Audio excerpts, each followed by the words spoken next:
Donc, qu'est-ce que je disais? Oui, donc un sujet qui présente un vice de réfraction est un patient qui présente une amétropie. L'amétropie peut être bilatérale, donc touchant les deux yeux, comme elle peut être unilatérale, c'est-à-dire une myopie unilatérale, une hypermétropie unilatérale, un œil qui ne voit pas bien, un œil qui voit 10 sur 10. Il y a une grande variété d'amétropies. On a les hypermétropes, les myopes, les astigmates, les anisomyopes, aniso-hypermétropes. Ça, aniso, il y a une différence de plus de 2 dioptries entre les deux globes oculaires. D'accord? Et normalement, chez les sujets corrigés à temps, qui ne présentent pas une forte différence, c'est-à-dire une forte anisométropie, un sujet corrigé à temps, normalement, il peut voir 10 sur 10 avec une bonne correction. D'accord? Ça, c'est en revenant au sujet des amétropies. De rien, il n'y a pas de problème. Donc, je disais, je voulais vous montrer les types de...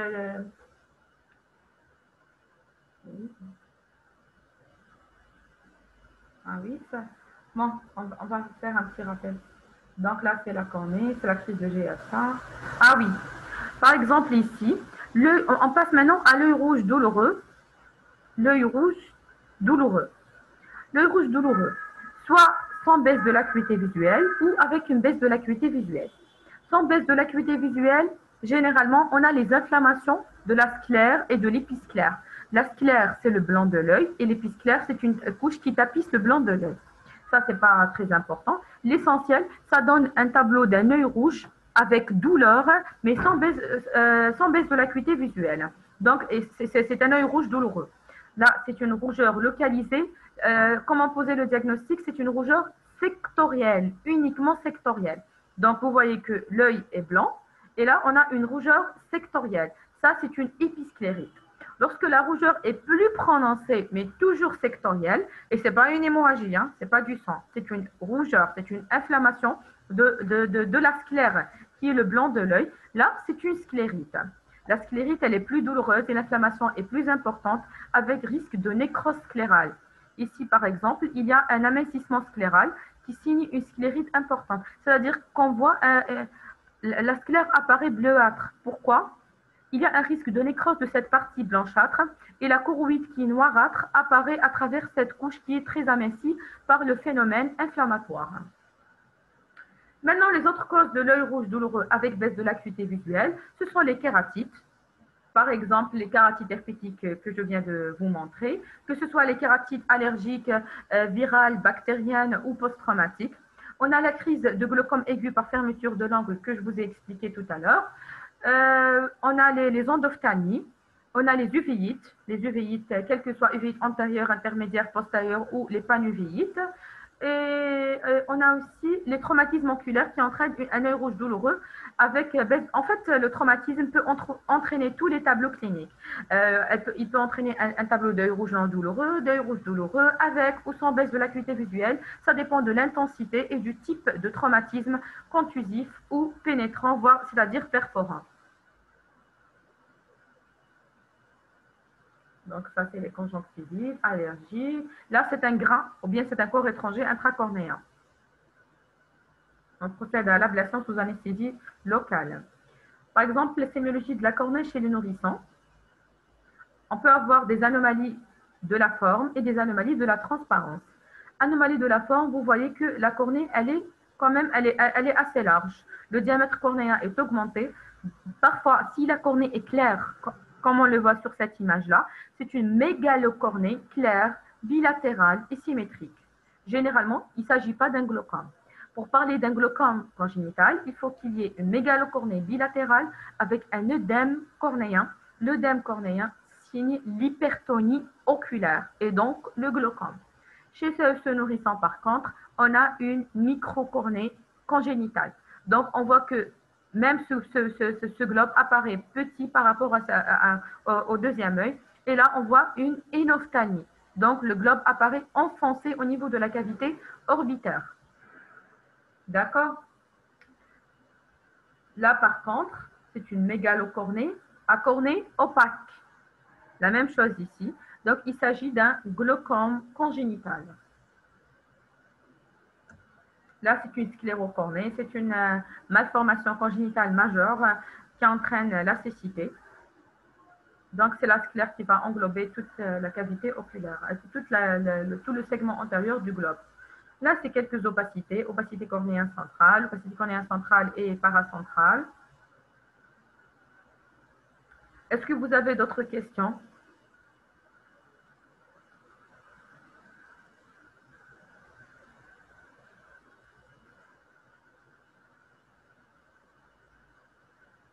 Ah, très bien, une bonne question. La différence entre la diplopie binoculaire et monoculaire. Cette question me revient toujours et apparemment vous avez des problèmes. Excusez-moi une minute, je vais chercher l'image. Ah oui.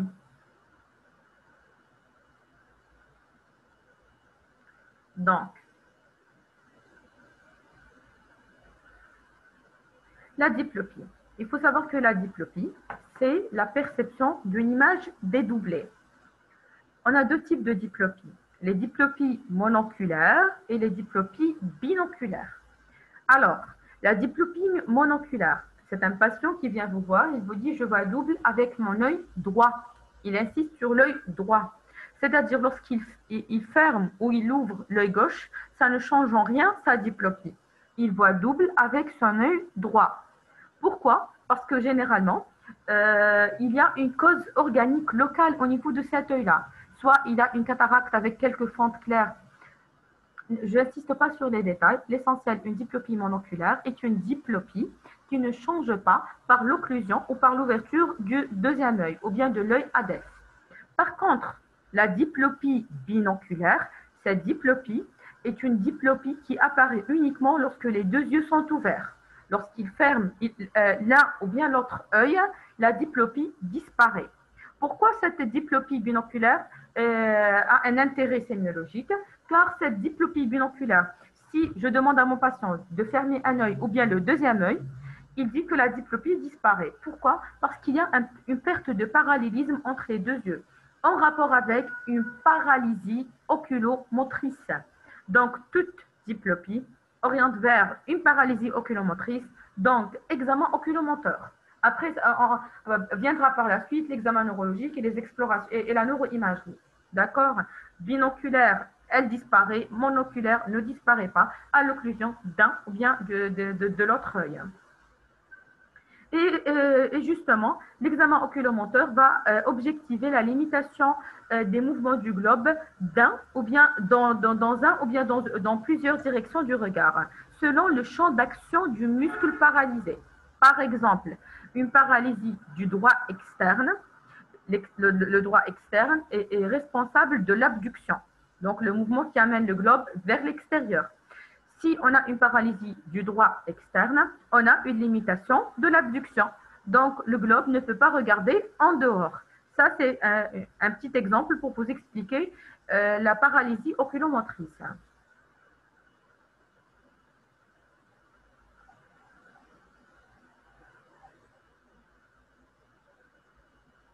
C'est clair maintenant, normalement.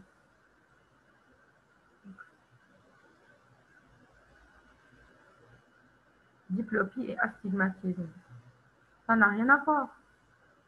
La diplopie, c'est la perception d'une image dédoublée. L'astigmatisme, c'est une irrégularité du globe oculaire et donc elle se traduit par une confusion entre les lettres. Certains angles seront vus nets et d'autres flous. La raison pour laquelle il y a une confusion, par exemple, entre le N et le H, entre le C et le G, etc. Donc, ça n'a rien à voir. L'astigmatisme, c'est une vision qui n'est pas nette, mais qui peut être corrigée par le port de verre correcteur. La diplopie traduit une paralysie oculomotrice dont l'étiologie est très, très variable. Hein. Ça peut être vasculaire, traumatique, tumoral, etc. Donc, l'astigmatisme entre dans le cadre des vices de réfraction. Il peut être isolé ou accompagner une myopie ou une hypermétropie.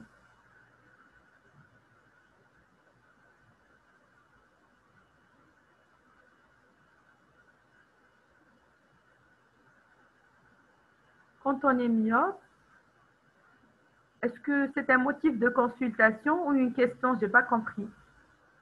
Décrivez-moi ce que vous voyez. Quand on est myope et quand on voit des petits points noirs, quel genre? Bon, il faut savoir que la perception de points noirs, de taches noires est très très fréquente. Et elle n'est pas, c'est-à-dire, c'est pas synonyme d'un décollement ni du lésion rétinien périphérique. Il peut s'agir tout simplement d'une dégénérescence sous-vitrienne. D'accord? Et la dégénérescence sous-vitrienne apparaît plus précocement chez les myopes que chez les sujets normaux.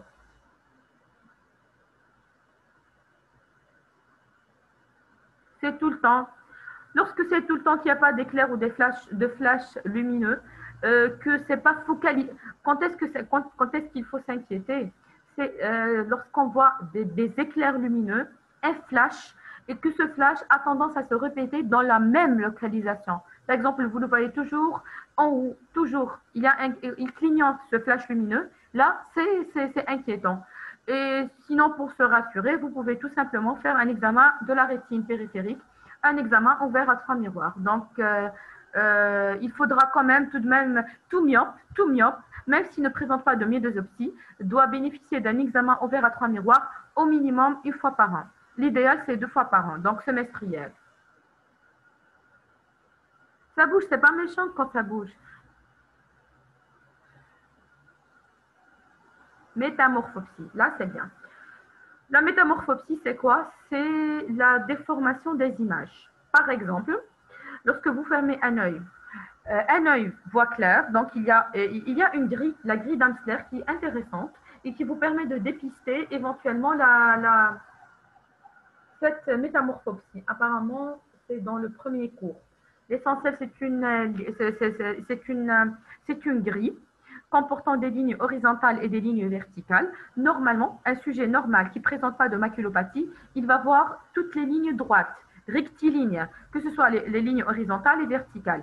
La métamorphopsie se traduit par une déformation de ces lignes-là. Elles apparaissent ondulées.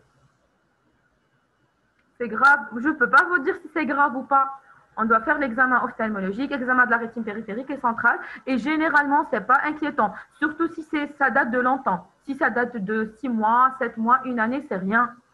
Maintenant, si il y a des signes ou une aggravation rapide, c'est-à-dire récente, avec des flashs, c'est surtout les flashs lumineux bien focalisés et qui se répètent, ça, généralement, c'est inquiétant. Mais la perception de points noirs n'est pas inquiétante.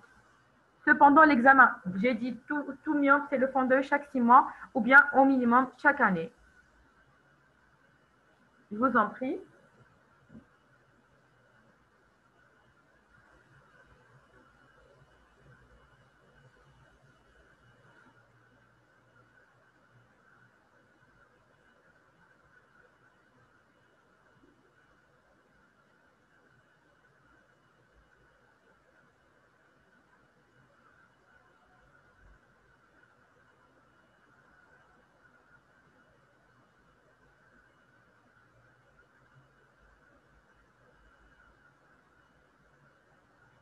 Le Claude Bernard Horner, je ne me rappelle pas avoir parlé de ce syndrome dans la sémiologie oculaire, parce que généralement, le Claude Bernard Horner, il associe le ptosis, myosis, une fausse ou bien une pseudo-énophthalmie. Il a plusieurs étiologies, il faut examiner surtout le médiastin. Donc, généralement, ce n'est pas un signe d'appel d'ordre ophtalmologique pur, d'accord?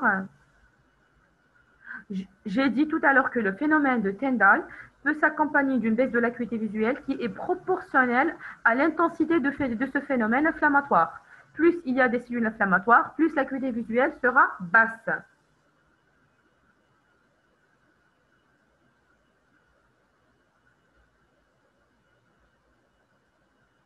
Par exemple, le Claude Bernard Horner, c'est le médiastin, la dissection de la carotide. Donc, le domaine de la recherche étiologique, il s'extrapole plus, c'est-à-dire il est plus vaste que la recherche ophtalmologique. Généralement, c'est un signe d'appel quand même sérieux, le syndrome de Claude Bernard Horner. Donc, ça impose des investigations vasculaires et une radiologie au moins du médiastin et du thorax.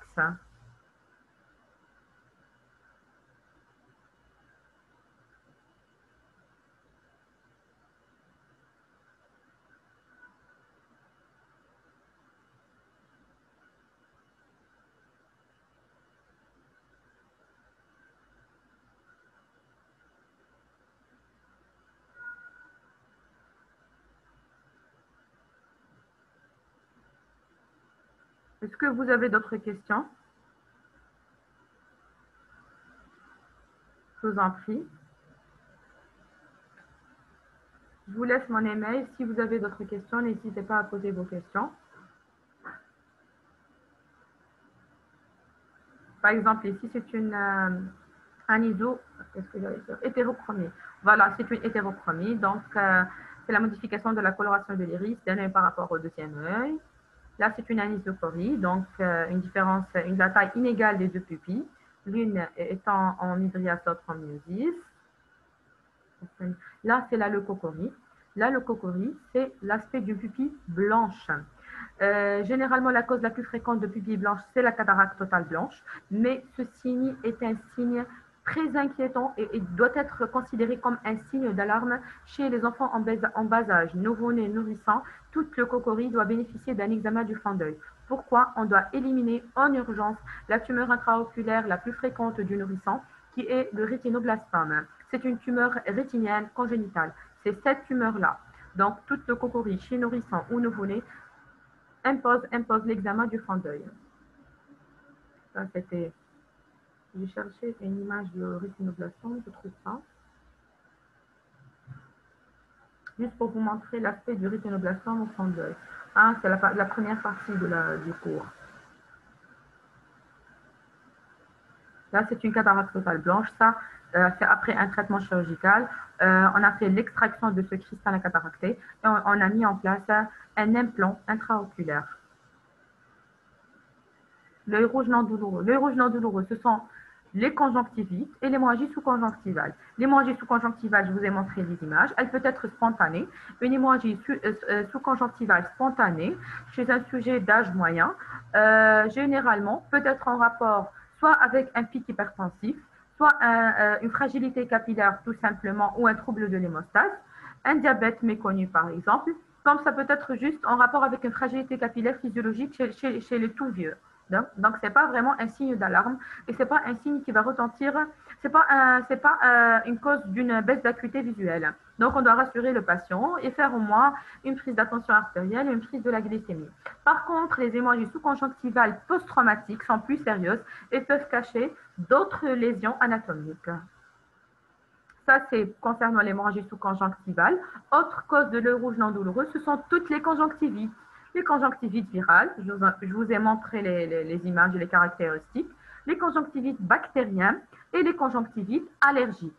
Ça, c'est les non douloureux. Les douloureux, soit c'est les épisclérites et sclérites sans baisse de l'acuité visuelle. Avec baisse de l'acuité, ce sont toutes les kératites, les uvéites, les crises de glaucome par fermeture de l'angle, les endophtalmies, les traumatismes. Ça, c'est une papille pâle atrophique. Donc, ça, c'est une atrophie optique. Et ça, au contraire, c'est un œdème papillaire avec des hémorragies en flamèche. Généralement, il est d'origine ischémique, ce type d'œdème. On a les œdèmes de stase où la papille apparaît bombée et gonflée. Là, c'est un œdème inflammatoire avec des hémorragies en flamèche qui signent une ischémie. C'est-à-dire, généralement, il est d'origine ischémique. C'est juste pour vous orienter. L'aspect d'un fond d'œil normal, bon, au moment où je vous ai montré tout à l'heure le fond d'œil normal, je ne trouve pas une image. Car ça parle de la pathologie, la deuxième partie, d'accord? Exemple ici, c'est une rétinopathie diabétique. On a des exsudats, des hémorragies, des microanévrismes, un œdème maculaire. Là, par contre, c'est une rétinopathie. Ah oui, ça, c'est une image du fond d'œil d'un rétinoblastome. Vous voyez, ces masses, ce sont des masses rétiniennes blanchâtres. Ça, c'est un rétinoblastome bilatéral. Hein.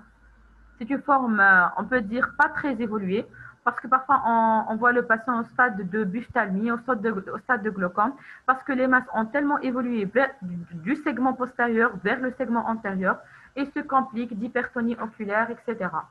Donc là, c'est un rétinoblastome, c'est des masses tumorales bilatérales.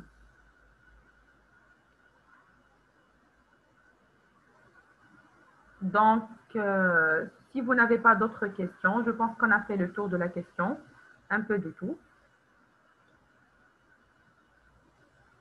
L'important dans la sémiologie, c'est de au moins savoir comment chiffrer une acuité visuelle, de loin et de près.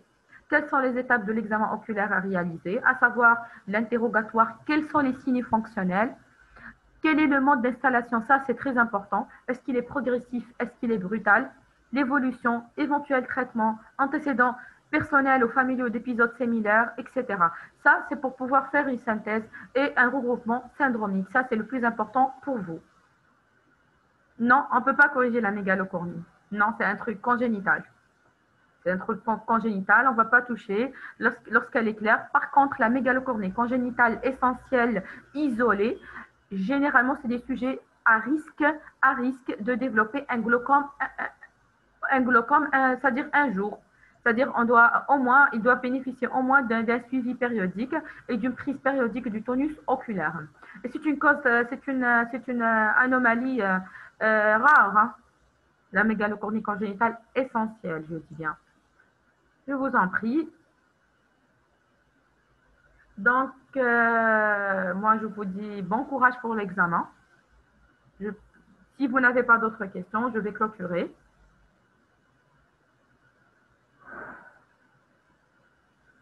De rien, merci à vous.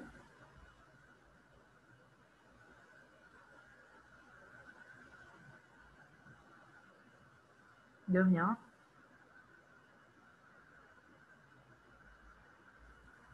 Donc, bon courage avec les examens et bonne journée. Au revoir.